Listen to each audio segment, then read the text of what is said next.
This presentation will demonstrate the surgical technique for the fixation of a zygomatico-maxillary fracture using a 1.3 adaptation plate and a 1.5 L plate. It will also show how an orbital floor fracture is repaired with an orbital floor mesh plate. The objectives of the exercise are to understand the correct anatomical reduction to reproduce the original structure of the zygomatico-maxillary complex and the orbital walls, and the importance of restoring normal orbital volume. For zygomatico-maxillary complex and orbital floor fractures, preoperative CT scans in axial and coronal cuts are standard. Additional sagittal cuts are often helpful. Radiographs may also be used in certain circumstances. The instruments needed are the plate cutters, the cutter for mesh plates,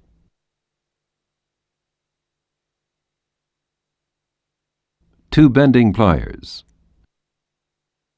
For 1.3 mm screws, the 1 mm drill bit with 6 mm stop, and the 1.3 screwdriver shaft with holding sleeve and handle. For 1.5 mm screws, the 1.1 mm drill bit with 6 mm stop, and the 1.5 screwdriver shaft with holding sleeve and handle. Gloves are recommended in this exercise to reduce the risk of allergic reactions.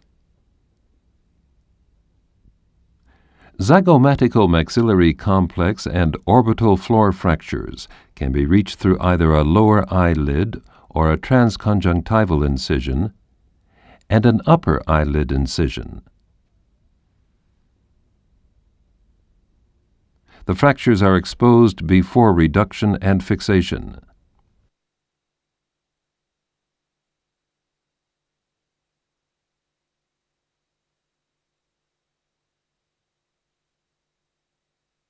The fracture located at the lateral buttress of the zygoma can commonly be reached through an intraoral upper sulcus incision. In this model, the reduction of the zygomatico-maxillary complex fracture is begun by inserting a manipulating screw in the zygoma. The 1.1 mm drill bit with 6 mm stop is used in a position that allows optimal bone manipulation but does not interfere with later plating. A 1.5 mm Cortex screw is inserted using the 1.5 screwdriver with holding sleeve, but it is not fully inserted down to the bone. The screw is held with the forceps, and the bone fragment is manipulated until it's reduced.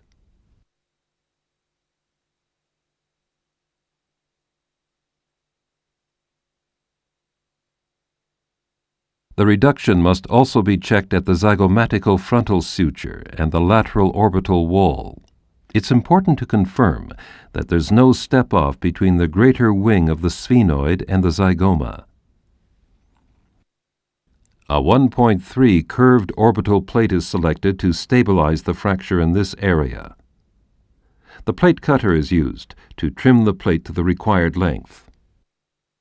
The 5-hole plate is contoured so that it fits to the anatomical features of the frontozygomatic buttress. It is held in place with the plate-holding forceps. The first hole is drilled next to the fracture line using a 1 mm drill bit with 6 mm stop. A 6 mm long, 1.3 mm Cortex screw is inserted using the 1.3 screwdriver with holding sleeve, but the screw is not fully tightened so that the plate can still be manipulated. Another screw is placed on the opposite side of the fracture line. Both screws are fully tightened.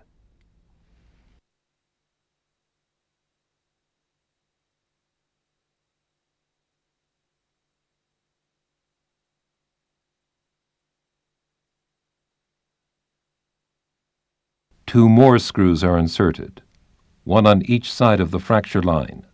The central hole, which lies over the fracture line, is not used. The next step is the repair of the fracture located at the zygomatico-maxillary buttress. A short 1.5 L plate is contoured with the bending pliers to correspond to the anatomical features. The plate is positioned on the thick bone of the buttress, taking care to avoid the tooth roots. The first hole is drilled next to the fracture line with the 1.1 mm drill bit with 6 mm stop.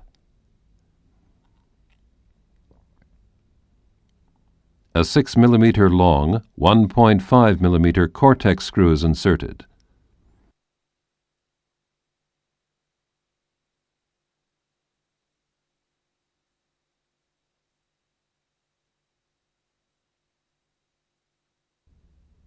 Another screw is put in on the opposite side of the fracture line.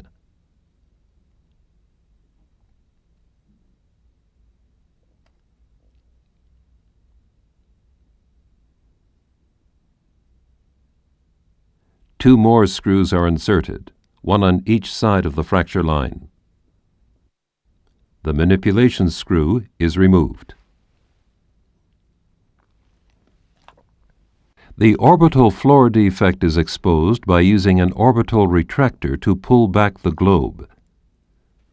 A 1.3 orbital floor mesh plate is selected to repair the orbital floor defect. The radial design fits the conical shape of the orbit. Using the mesh cutter, the plate is trimmed to the correct anatomical size. It's important to use a large enough plate to span the entire defect. There have to be sufficient screw holes to secure fixation to the infraorbital rim. All sharp edges of the plate are trimmed off to protect the soft tissues.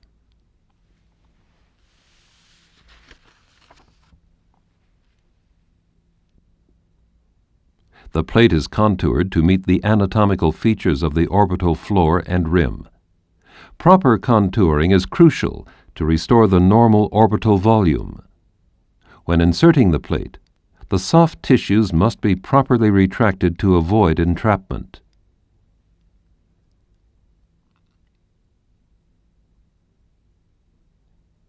The first hole is drilled into the infraorbital rim using a 1 mm drill bit with 6 mm stop. A 6 mm long, 1.3 mm screw is inserted using a 1.3 screwdriver with holding sleeve.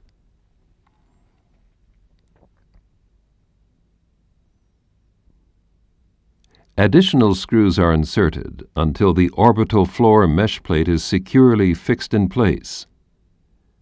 Restored orbital volume and shape are a requirement for a normal globe position. In a clinical case, particular care has to be taken to restore the medial posterior wall. The postoperative CT shows the position of an orbital floor plate after reconstruction of the medial caudal wall in the coronal and 3D view.